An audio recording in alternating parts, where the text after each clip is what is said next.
I'm Victor Glover, NASA astronaut, Navy commander.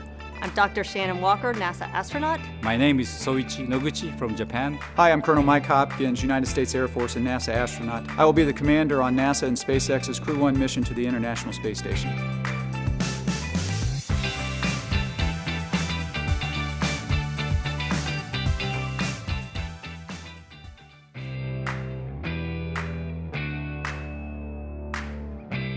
Crew 1 is the designator for the first operational mission of the SpaceX Crew Dragon. So it's a new vehicle. We are starting the phase where we are flying astronauts. NASA is flying astronauts to the International Space Station on commercial crew vehicles. We're going to go up and we're going to stay for the full long duration from 6 to 7 months long. And one thing that's very different about our flight versus Doug and Bob's is we'll have 4 people.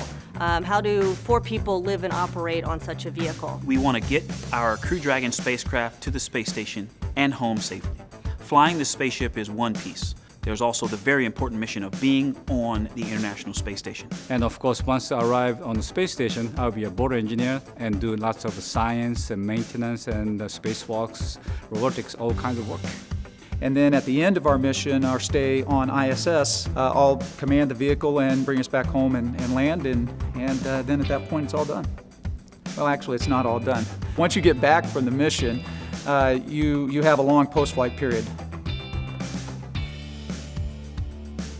You know, you go through the day-to-day training, the day-to-day operations to get ready for it. There's the basic competencies, I guess, flying T-38s, the high-performance jet flying that we do, the NBL training, the diving in the full pressure suit, the space suit, to train for spacewalks, robotics training. I'm still taking Russian classes. The science payloads and also the maintenance tasks and also some of the assembly tasks remain on the space station.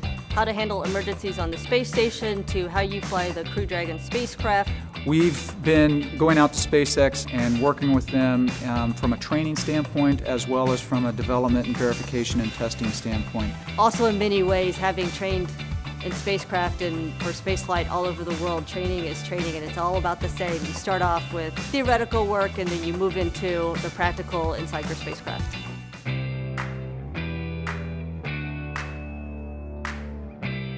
You know, it's a great honor, first and foremost, and looking at all their experience, it makes me, one, comfortable that there's so much experience and so many ways that I can learn from them, but at the same time, I want to be ready and able to contribute.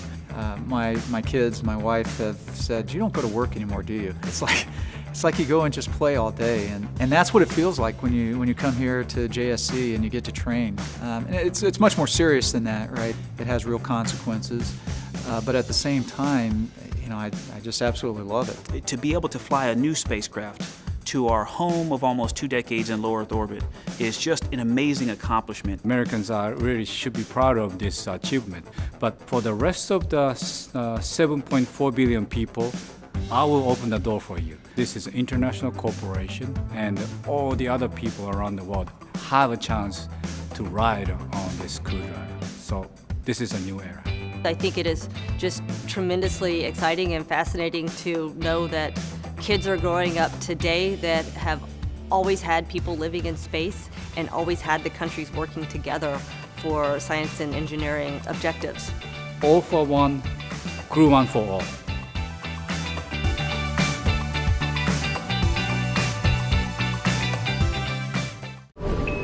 Subscribe for more space.